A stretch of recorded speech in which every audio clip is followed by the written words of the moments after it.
Hello, hello. Um, now I'm doing this unexpected Facebook Live talk.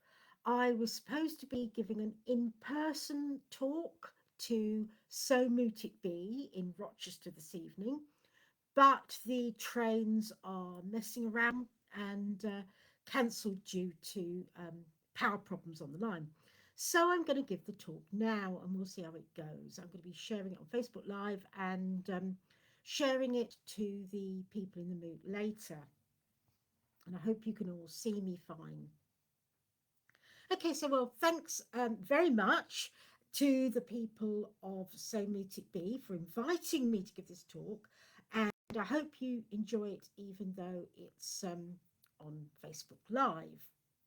Now, I'm Lucya Starza, and I'm the author of a few books on paganism and practical magic published by Moon Books, including my most recent one, which is Rounding the Wheel of the Year, Pagan Portals Rounding the Wheel of the Year.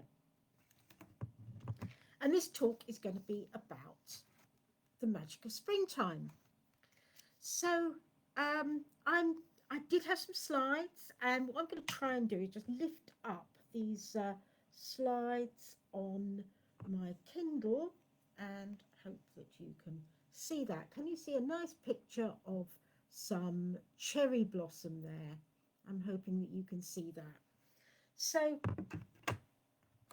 okay, yeah, I'm not sharing a screen. I tried to work out how to share a screen on Facebook Live, and I didn't quite get there. So we're going to be doing it this way.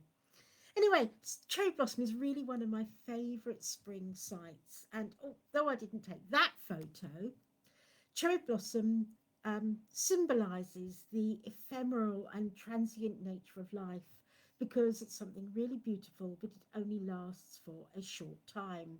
And that's the nature of spring, beauty, but also rapid change. And it tells us to make the most of each day and appreciate the joy of the moment. Cherry trees have great cultural importance in Japan. People hold flower viewing parties and picnic under falling cherry blossom. It's a centuries old tradition called hanami. I hope I pronounced that correctly. And I really wish more people did that in England too.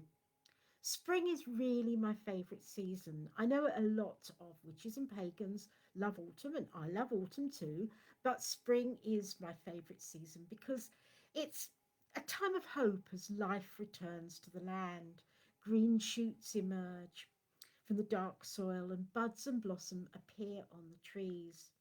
Birds are building nests, and baby creatures are born. The evenings are getting lighter, and although the start of spring can be quite cold, warmer days are ahead. The lore of spring is about sweeping away the last vestiges of winter, cleansing as well as celebrating. And we can work magic to help our hopes and dreams grow from tiny seeds, nurturing our wishes to see them emerge into the light, strengthen and ripen to fruition later in the year. Now, in this talk, I'm talking about the folklore and plant lore of springtime and ways to use the season's energy to manifest our desires. Now, I'm going to show you another picture. I hope you can see that. Now, what that is supposed to show is a tree in Four Seasons, and that particular tree is just over the road from where I am now, in fact. And I photographed it through the seasons in spring and summer and autumn and winter. Really just quite an ordinary tree in a London street where I live. But um, I like to see what's happening in nature. Now, opinions vary on when the seasons start, particularly when spring begins. Some regard the seasons as starting on the equinoxes and the solstices, and also we've obviously just passed the spring equinox. And that's actually the astronomical definition. Weather forecasters or meteorologists uh, divide the year into 3 month sets based on average temperatures. And with England's spring starting on March the 1st, summer on June the 1st, autumn on September the 1st, and winter on December the 1st. Another way is to observe the changes in that you see in nature, like the changes in leaves appearing on trees, blossom appearing on trees, birds returning, and so on. Now, I think we can mix and match a little bit about when we think spring is really here. And obviously, we're well into spring now.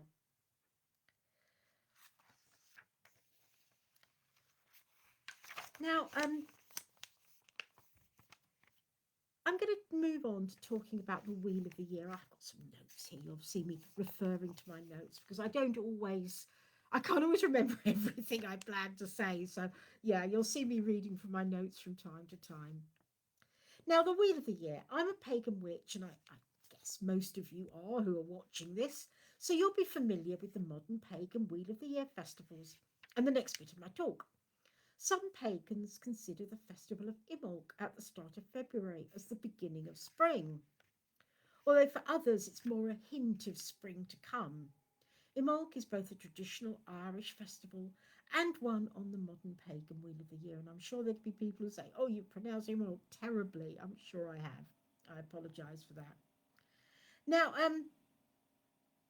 obviously, the Wheel of the Year, the modern pagan Wheel of the Year, has 8 seasonal festivals. There's Imbolc on February the 1st, Spring Equinox on March 21st, Beltane on May the 1st, Summer Solstice on June the 21st, and Lunasa or Lammas on August the 1st, Autumn Equinox on September the 21st, Samhain on October the 31st, Winter Solstice or Yule on December the 21st, coming round after that to Imbolc again.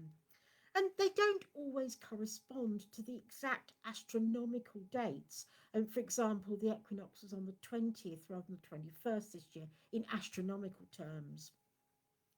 The concept of the Wheel of the Year with its 8 festivals was inspired by historic customs and the astronomical calendar, as well as some practices from the ancient world. But it isn't in itself an ancient system. Ross Nichols, founder of modern Druidry, and Gerald Gardner, founder of the modern pagan religion Wicca, share the honour of devising it in the form we know today. But they were inspired by earlier customs, and there are quite a lot of earlier customs that they looked upon when they devised it. What's great about the system is it has a mathematical symmetry, so it's easy to remember, and it does have some history and tradition. However, a glance at books on annual folkloric customs, such as Steve Roud's The English Year or Professor Ronald Hutton's The Stations of the Sun, show that there are actually many more than 8 customary annual festivals of note, even in England. Now, I spent many happy years in a Gardnerian Wiccan coven, and I also attend a Druid group from time to time honouring the 8 festivals. But I also like to take part in other events, other folkloric customs, and some of them are very old. And um, I also like to take part in some modern things. Last weekend, I celebrated Earth Hour, which is a modern event where people turn off the lights for an hour and perhaps do something magical or something to show that we understand the importance of doing things to save Mother Earth. Now, in my personal practice, I tend to follow the seasons more eclectically these days. And that's the place in my heart that my practice and writing come from. I tend to do art, writing, crafting, gardening, magic, and just observing what happens in nature. And I really do encourage doing all of those things to really appreciate what the seasons are going to offer. You can start working with the seasons like that at any time, beginning with whatever month you like. But I think spring is really perfect because you're kind of starting to see life returning to the land. So it's a really good time to, if you do want to do like I did and photograph the same tree over 4 seasons, just when the blossoms start to come on the trees and the leaves are just starting to bud, it's a really good time to start.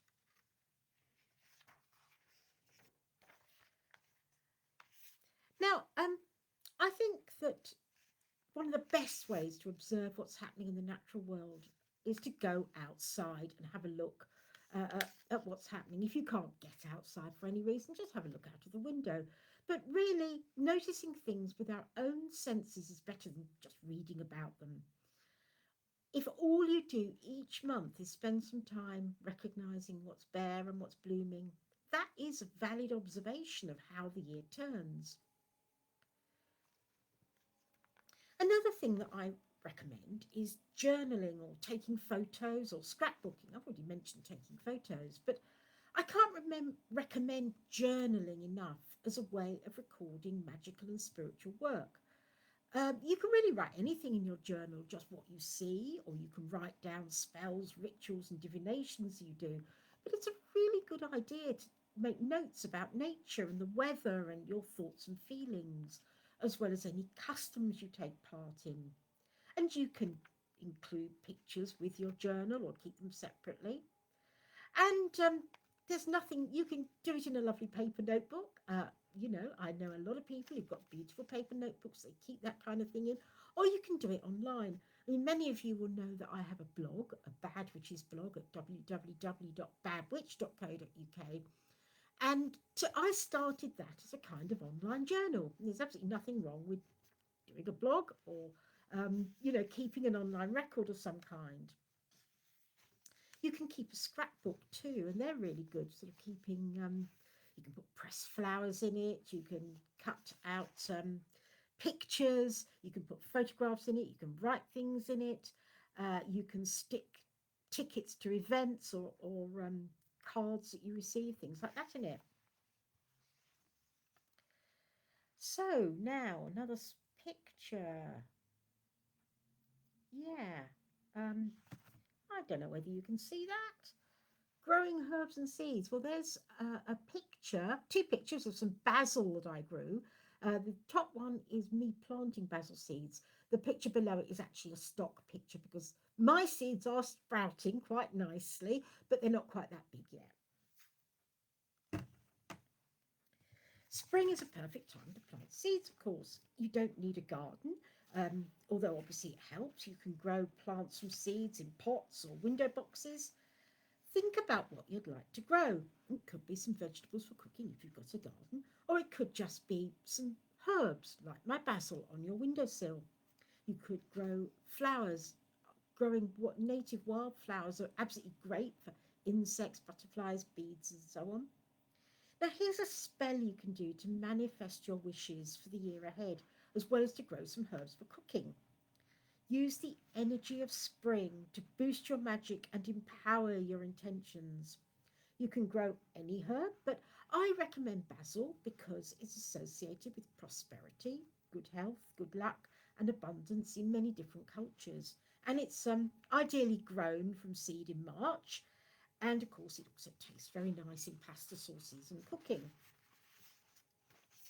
So what you need is some basil seeds, of course, a pot to grow them in that allows for drainage or propagator, some lightweight potting mixture or compost, and some clear plastic to cover the pot. You can reuse a clear plastic bag. That's what I used. I have a clear plastic bag over my ones. You put the potting mixture into the pot, sow a few seeds an inch or 2.5 centimetres apart. But to make it more magical, to do it, turn it into a spell, you visualize what you want to bring into your life. And you can say something like, as I plant these basil seeds, so I plant the seeds of what I wish to manifest. Water the seeds, but don't overwater them. You don't want them too soggy. Visualize pouring your desire and emotional energy into your wish as you do so. Put the plastic cover over the pot and put it somewhere warm, a sunny window but out of direct sunlight. Visualize the warmth and light of the sun energizing the seeds in your wish. And you should see them sprout in a couple of weeks. I did. Mine are not quite ready for repotting. You can transfer them to larger pots, and when they've grown tall and produced a lot of leaves, you can harvest a few at a time and put them into your cooking to kind of really sort of take on board your own magic and the energy of what you've done. Not everyone can grow plants or wants to, of course, and you can do other things to celebrate the seasons. I'm not sure if you're going to be able to see this next one. Can you see that? That is a mandala that I created using flowers and blossom that I picked from the garden, as well as a little pottery figurine of a goddess that I've made, and a few other little bits and pieces of my own crafting. You can, one of the things that I did last year with people at the Magical Fairy Festival was we all went and gathered flowers, and then created pictures using those flowers. Obviously, again, it's a very it's not going to last forever, a picture made with flowers, so you can photograph it, and you can add the picture to your scrapbook if you want. Poetry. Now, if you fancy having a go at poetry, one prompt is to jot down words or phrases you can think of inspired by the time of year or the month. It could include folklore, the weather, what's happening in nature, thoughts and feelings. Compose a poem with as few or many of the words as you like, and it doesn't have to rhyme, remember. Japan has a tradition of poetry that references the seasons, and haiku is one of those particular types of poem, and they're actually quite easy to write, and they're quite fun to write. They're short poems of 3 lines totaling 17 syllables. There are 5 syllables on the first and last line, with 7 in the middle. And sometimes having a structure like that, we've got a whole load of words and we can like put them into a structure with those syllables, and it can actually help us be creative to write poetry.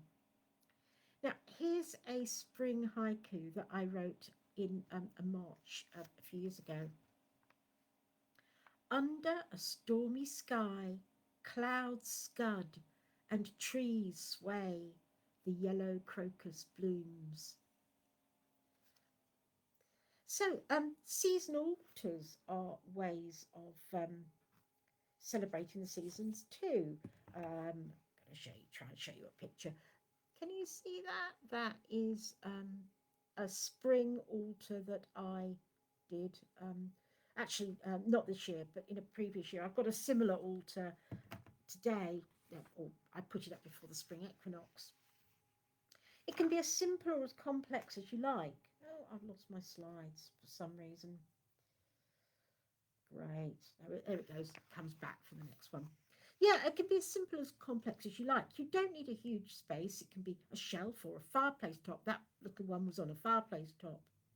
And really, you can put whatever you like on it. People say, oh, what do I put on an altar? Well, if it's an altar to celebrate seasons, you can go out and pick some seasonal flowers. You can light candles that feel right for the season. I always think yellow is a good colour for this time of year. You can put deity pictures on it, or you could sculpt a little statuette like I did, or buy one. You could put jewellery on it. Really, you can do whatever you like. I don't know if you noticed, but there was a tiny little cauldron on that altar, and that contained wildflower seeds that I put there to soak up the energy of the deities and of the season before I planted them in the garden. Now, spring cleaning. Before starting any new project, it's a good idea to clean your home or clean your space and prepare. And March is a customary month for spring cleaning. Back in the days of coal fires and oil lamps and so on, spring cleaning was really essential because everything would get really grimy over the winter. But traditionally, cleansing also has spiritual purposes. It was often done around the time of the spring equinox or before Easter. Um, Catholics, for example, will thoroughly clean their churches before Good Friday, although it's supposed to be unlucky to clean on Good Friday itself. I think as a pagan, spring is also a perfect time to do a spring clean of all your magical tools. To if you've got a particular space, dust it. If you've got a room, then hoover it, clean it, polish all the polish your athame and do things like that. Doing that just once a year really thoroughly is a really good idea. I will be honest and say that I had very good intentions to do that already, but I haven't, and I am planning to do that. Um, Probably tomorrow or Thursday. Try and get it done before the end of the month. Now, I'm going to talk about the folklore and plant lore for the months of March, April, and May. March. Okay.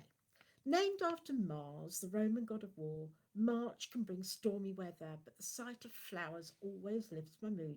And this month is really when my garden starts to bloom with colour. I see yellow daffodils and pink primroses in my garden. Daffodils, the birthday flower for those born in March. They're also the national flower of Wales and worn on March for St David's Day. They're associated with the spring equinox. Magically, they bring love, luck, and fertility. Put them on your altar when doing spells or just to brighten up your home. Don't eat them, they are poisonous though. Primroses. The name comes from the Latin prima rosa, meaning first rose, and they're really steeped in folklore and magical custom. They're a fairy flower. If they grow around your home, they're said to protect those within. There's actually quite a lot of spring flowers, including hawthorn, I'll talk about later on, that protects you from mischievous fairies and other supernatural nasties. But primroses are also supposed to be able to help people see fairies or things rendered invisible by them. In a German folk tale, touching a hidden fairy door or fairy treasure with a primrose makes them visible. I'm going to talk about another spring custom now, and I'm hoping that you can see that picture because this is a Bulgarian folk custom for March of creating little woolen dolls, one red and one white, called Martinitsa. And they're often made on the 1st of March, which is Baba Marta's Day, which means Grandma March, and people will give them to their friends as lucky tokens, and they will often wear them. But sometimes they also, in fact, quite often, they also hang them from fruit trees with the idea that if you hang them on the tree throughout the month of March, it will help the fruit tree be fruitful later in the year. Now, another alternative is rather than making a whole doll, people just twist red and white wool together as well. Obviously, like hanging things on trees is quite a controversial subject in pagan circles these days. And my recommendation would be to, if you want to, make them out of completely like natural organic wool. You can probably leave them up and they'll biodegrade. But if they're made from man-made fibers, then bring them indoors. Don't leave them up because they're not good for the environment in many ways. So, oh, I'm going to show you a picture now that you might make you laugh. I hope you can see this. Okay, can you see those extremely wonky carrots? I'm not sure whether you can. I hope you can. There's some very, very wonky carrots there. And the reason why I'm showing you some wonky carrots is that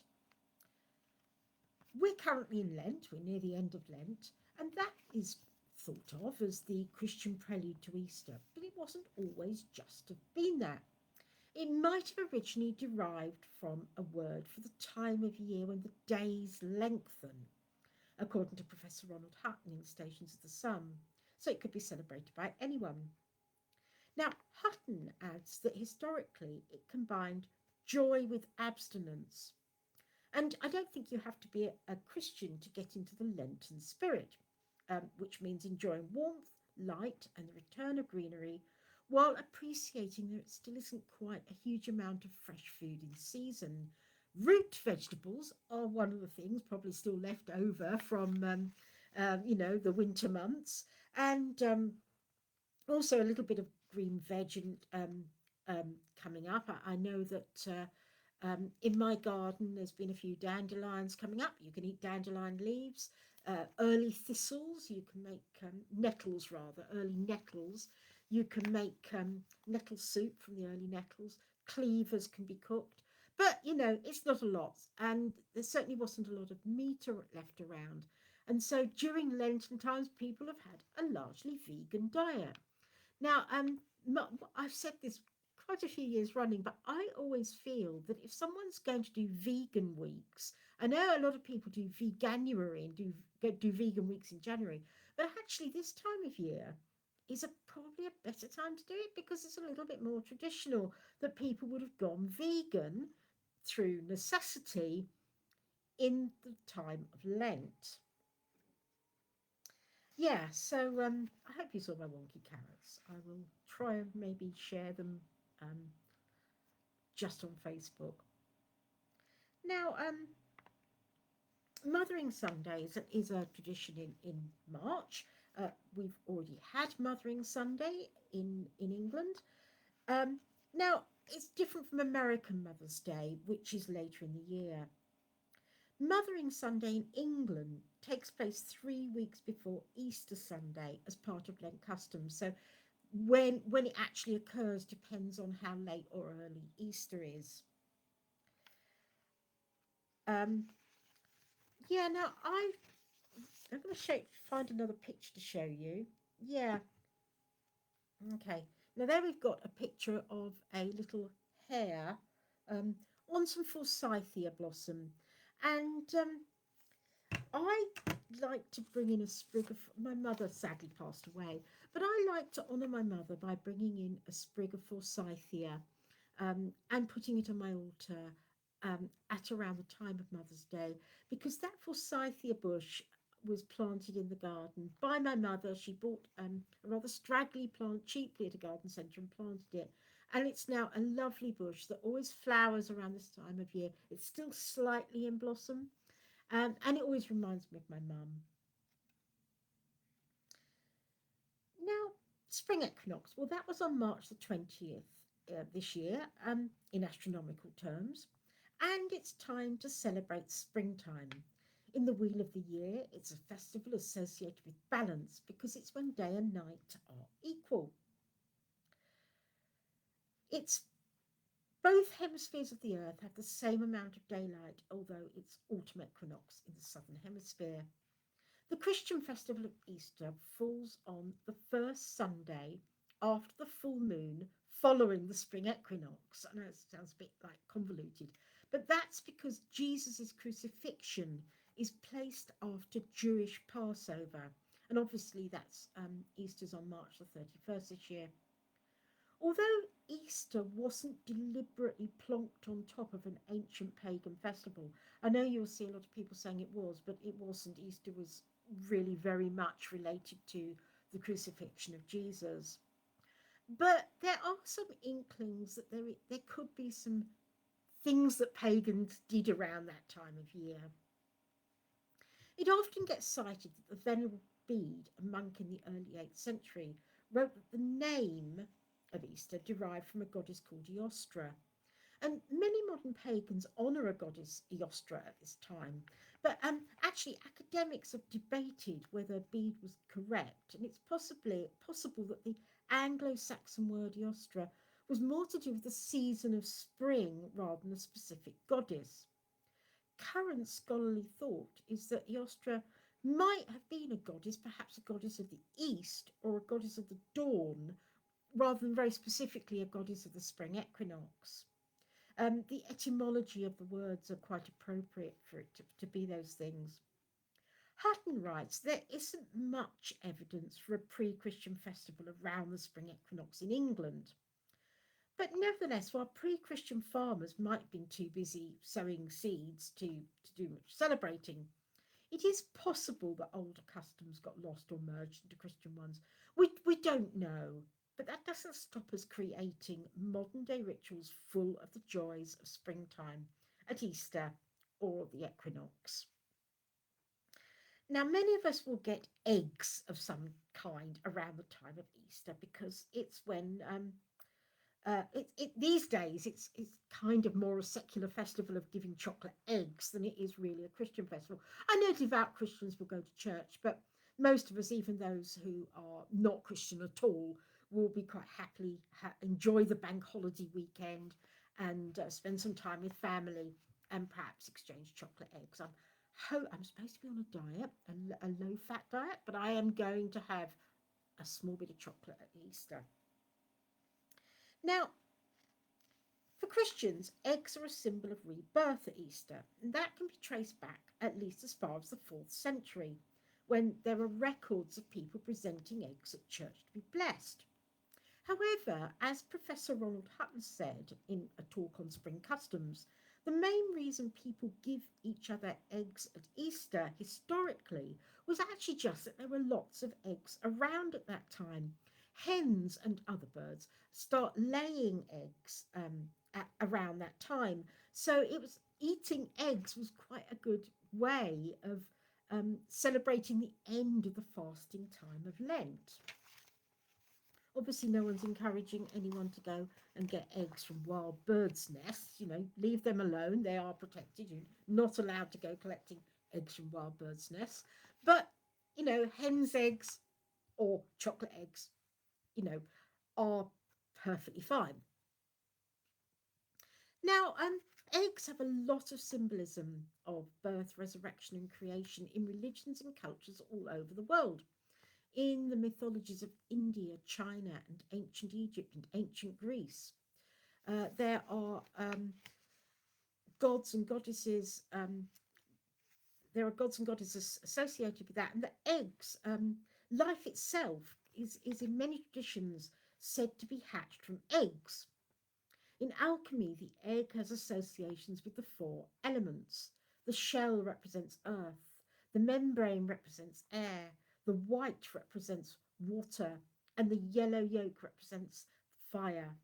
The philosopher's egg is the name of the crucible in which alchemists attempted to make the philosopher's stone. In An Egg at Easter, a folklore study, Vanessa Newell speculates that primitive man must have seen birds hatching from the smooth ovoids that seemed like lifeless stones and thought magical forces were at work. She says the idea of the world egg as the origin of the universe and the creator of life could have developed from this. As well as representing creations, eggs represent a mystery. They hold a secret inside that can only be revealed when the egg is opened. If you crack a boiled egg at the breakfast table, obviously not one for the vegans, you can't be sure if the egg will be hard or soft, good or bad. Venetia wrote, there are so many strange conceptions about the egg. On one hand, it's pure and sacred, the bearer of radiant new life. On the other hand, there's a secret inside, out of which anything may come to life, good and joyful or bad. Reptiles and fish lay eggs as well as birds. Many creation myths and origin stories, as well as theories of evolution, say life came out of the water. Indeed, some distant time, the first land-dwelling creature probably hatched from an egg laid by something that crawled from the sea. So they really are a powerful symbol to use in spells and calling on the energy at this time of year. I'm going to talk about April now. Okay, so we've got a couple of pictures of tarot cards there. The Fool and the Magician in in a couple of different tarot decks. April starts with April Fool's Day. And the probable origin of April Fool's Day is that it started in 1582 when Pope Gregory VIII's Gregorian calendar replaced the Julian calendar, meaning New Year's Day fell 3 months earlier. News travelled slowly, and many people didn't find out about the changes. And those who carried on celebrating the start of the year and what had actually become April the 1st got called April Fools. However, there are some references to April Fool's type customs before that. For example, Chaucer's story, The Nun's Priest Tale, written about 1400, is about two fools and takes place 30 days and 32 days from the start of March, which would be April the 1st. Customs vary from country to country, and there are many different kinds of traditional tricks played. But the trickster is also an important figure in folklore, mythology, magic, and divination. Tricksters appear in cultural traditions all over the world as gods, characters, spirits, and animals. They include Norse god Loki, Greek goddess Eris, indigenous American coyote and raven, Reynard the fox from European folklore. Tricksters break the rules and use cunning to gain the upper hand. They can be serious troublemakers or humorous pranksters, bad guys of legend or nature's clowns. But they can teach valuable lessons too. In his book, Trickster Makes the World, Mischief, Myth and Art, Lewis Hyde writes that the trickster is one of the oldest mythological archetypes and dates back to the time of the hunter-gatherers when trickery was often needed to catch food. In tarot decks, the magician, the first trump of the major arcana, follows the fool, which is the zero card. The magician is known as Le Batelot in the Flemish tarot, which means the mountebank. He does sleight of hand and might be a bit of a con artist. In some decks, he's actually called the trickster. He plays the crowd using sleight of hand and juggles the elements with confidence, making a little knowledge go a long way. Essentially, the trickster is a guide or archetype for hard times.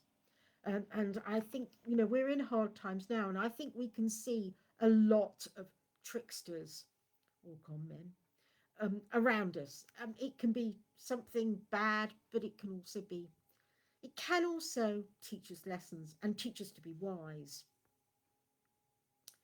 The trickster doesn't always win, but he can teach us ways of beating the odds. There's also wisdom in the value in the wisdom of the fool. The slide shows the fool from the Robin Wood Tarot, which is one of my favourite decks, and it shows a carefree young person in colourful clothing enjoying a sunny walk along the cliff tops, playing their own music and travelling light, with a little cute dog at their heels. The card offers the lure of adventure and freedom and responsibility. It's a card of new beginnings, about setting out on a journey and not quite knowing where that journey will end or what people or places you'll meet on the way. Some of those places could be dangerous, and some of those people might be rogues and tricksters. But that's life. Of course, a traditional interpretation for the card is the fool might be about to take a fall and tumble off the edge of the cliff. The message is that one should look where one's going and pay attention to potential dangers ahead. Pay attention to our guiding spirits, like that little white dog. Sunny days in April can seem like the perfect time to perhaps go on a journey and pay little heed to the risks involved. What I would say is don't be such a fool, don't be a complete fool. Pay attention and get taken in by common, and don't fall foul of any risks. So it's a thing about balance again, isn't it? Balance at that time of year, take a bit of risk, but not too much. Now, moving on to divination. If you're interested in some slightly macabre things and perhaps a little divination, the 24th of April is as good a time as, well, Purgis Night on April the 30th to do some divination. According to folklore, if you want to dream of a future lover, pick a blade of grass, not glass, pick a blade of grass from a grave at midnight and put it under your pillow on St. Mark's Eve to dream of them. Or perhaps you'd rather summon the spirit of a beloved to visit you.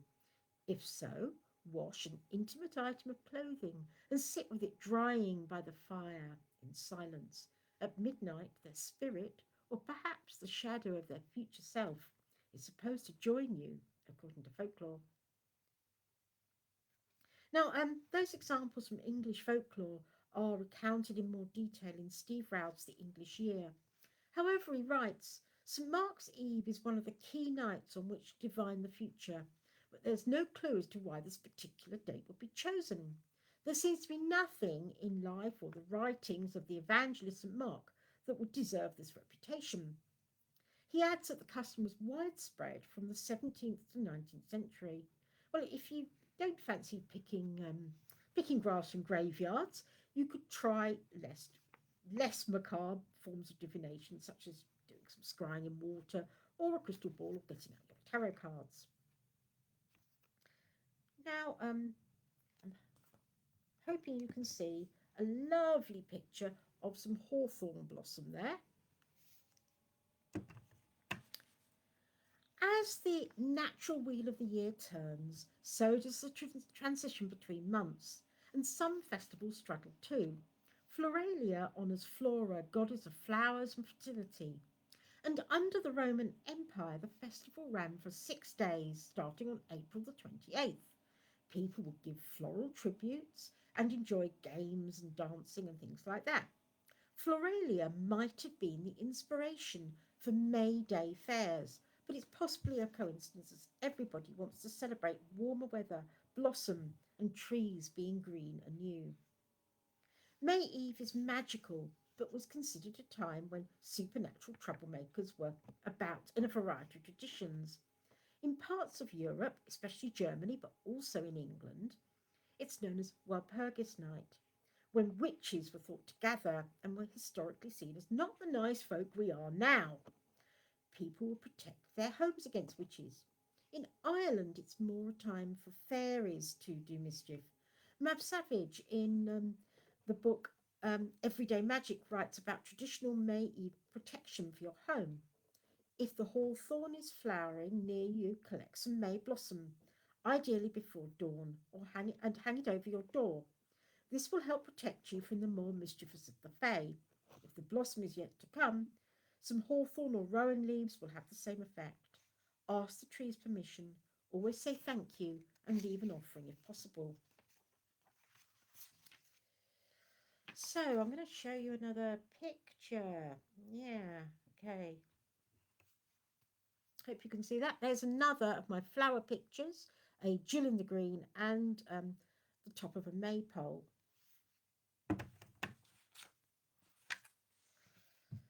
So, May begins with Beltane and the Wheel of the Year, the same time as May Day.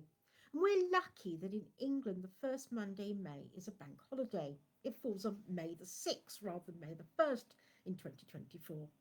Beltane and May Day allow us time to celebrate the joys of life and love. All around is greenery and blossom. Birds are nesting and bees are dancing.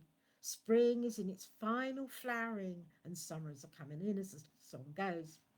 The name Beltane originates in an ancient Irish festival. The early Irish text, Sanas Cormac, I probably mispronounced that, reveals it means lucky fire and goes on to say 2 huge fires were lit. Although for the Irish it was to celebrate the start of summer rather than being specifically a spring festival. Druids apparently would bless the fires and cattle driven between them to ward off diseases. A fire festival called Beltane at the start of summer is mentioned in the tale of the wooing of Emir or Tokmak Emir. Again, I probably mangled the pronunciation. The English concept of Maying, of celebrating May Day by wearing flower garlands and decking the home with hawthorn blossom, as well as partying, is a bit different from Beltane. Steve Roud in the English Year writes, judging by the range of traditional customs that took place on May Day, it was second only to Christmas in popularity with the English people. It's mentioned in medieval English literature, including Chaucer, who wrote about the maypole in the poem Chance of the Dice. According to Professor Hutton in the Stations of the Sun, Gaelic regions tended to have fire ceremonies, while in southern England, maypoles were customary.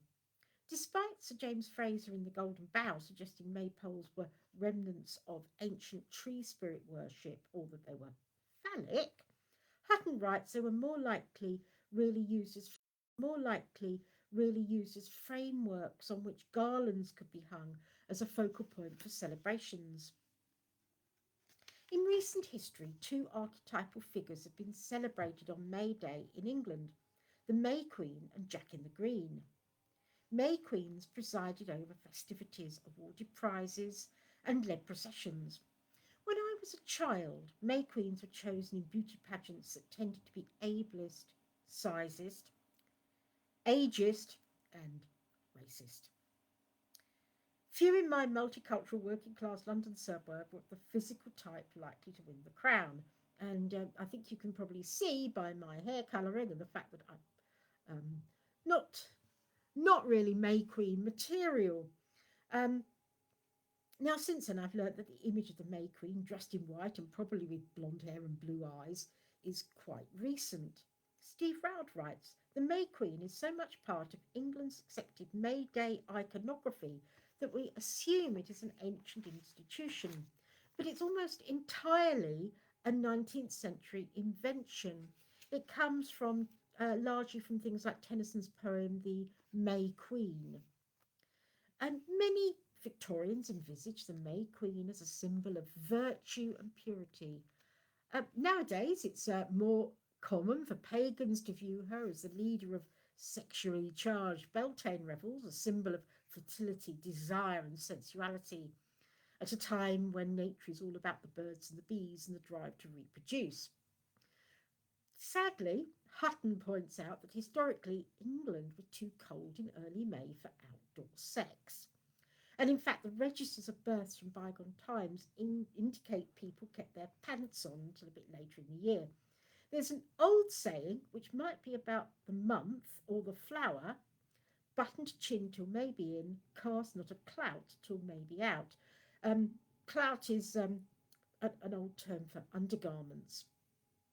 Nevertheless, for many modern pagans, the May Queen can be a ritualized aspect of a mythical figure or a goddess, perhaps Flora. And any who feel the call can welcome the spirit of the May Queen into their hearts, take the hand of their beloved and dance the summer in. The goddess can reappear and reinvent herself. And May Queens can be any age, shape, or appearance too. The foliage-clad figure of Jack in the Green, accompanied by musicians and people in fancy dress, is also a familiar May Day sight in English towns.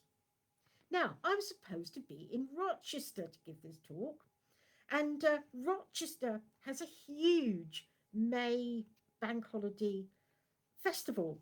It's called the Rochester Sweeps Festival, now in its 42nd year.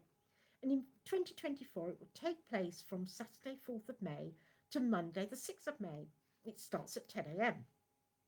It's a festival of folk music and dance and is one of the largest May Day celebrations of its kind in the world. The streets are full of folk musicians and Morris dancers. Some people love them, some people want to avoid them. If you want to avoid them, don't go to Rochester. If you like them, go to Rochester, you'll have a great time. Now, as I'm sure you know, on Monday the festival has a big Jack in the Green parade, and a lot of other towns, like Hastings, example, has a Jack in the Green parade, and there are Jack in the Green parades in London too.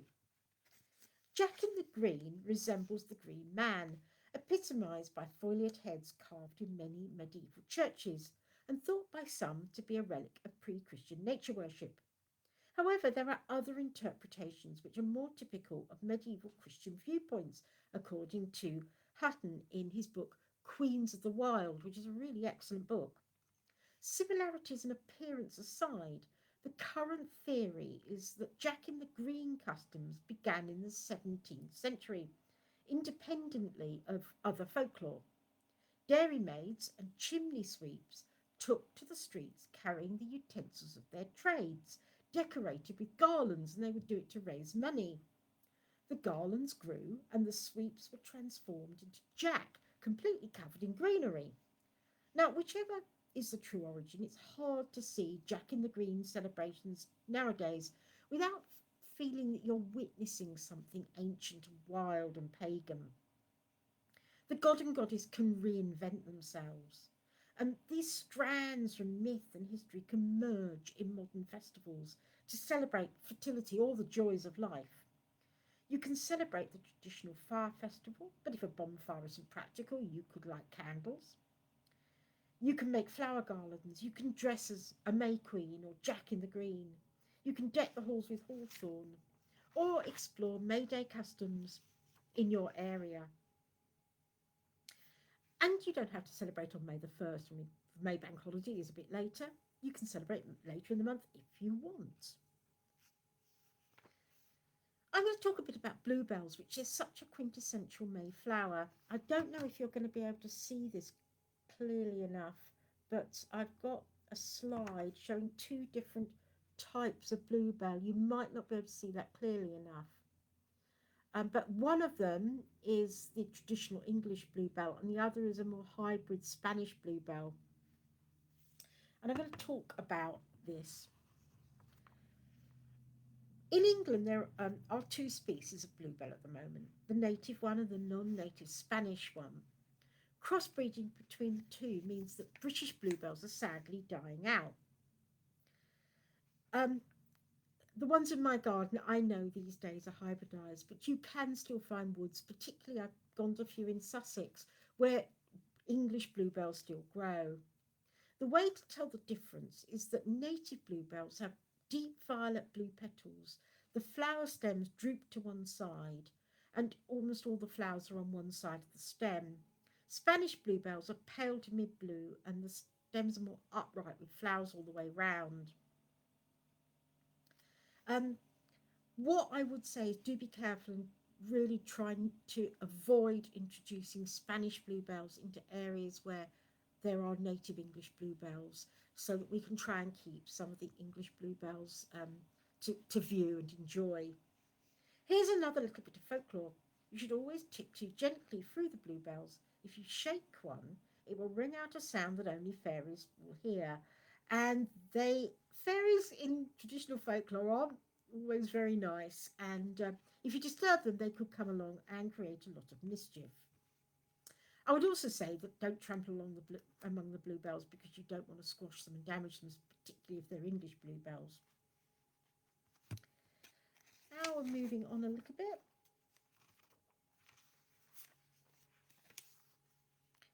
Late spring bank holiday. This year, Monday, May 27th, is spring bank holiday in England. It's on the last Monday in May. Spring bank holiday was at one time the Monday after Pentecost and known as Whitsun.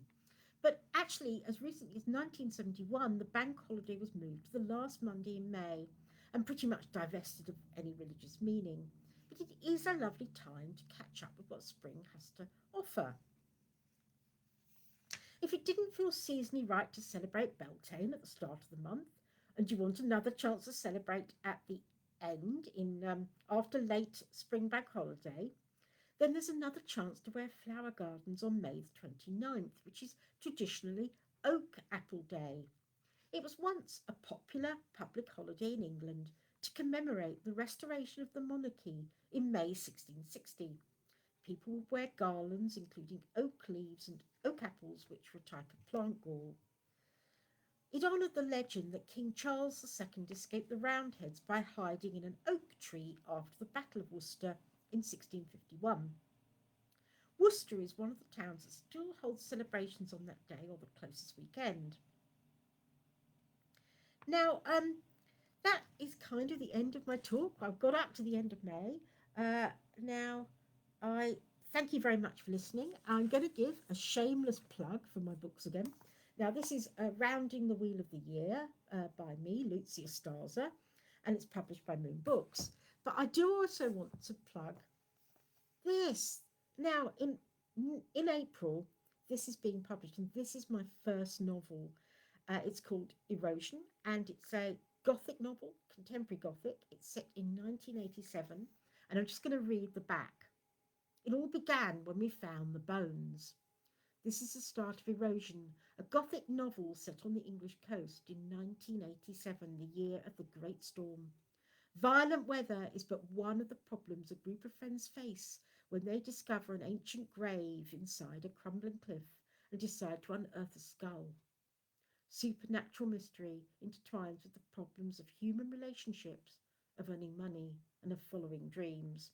Now, I've had some really good early reviews for this book. I'm going to be doing a Facebook Live launch for it. I'm also going to be doing an in-person launch at Treadwell's bookshop in London. Anyway, that's the end of my talk, the end of my shameless plugs, and I hope you've enjoyed this recording. Bye.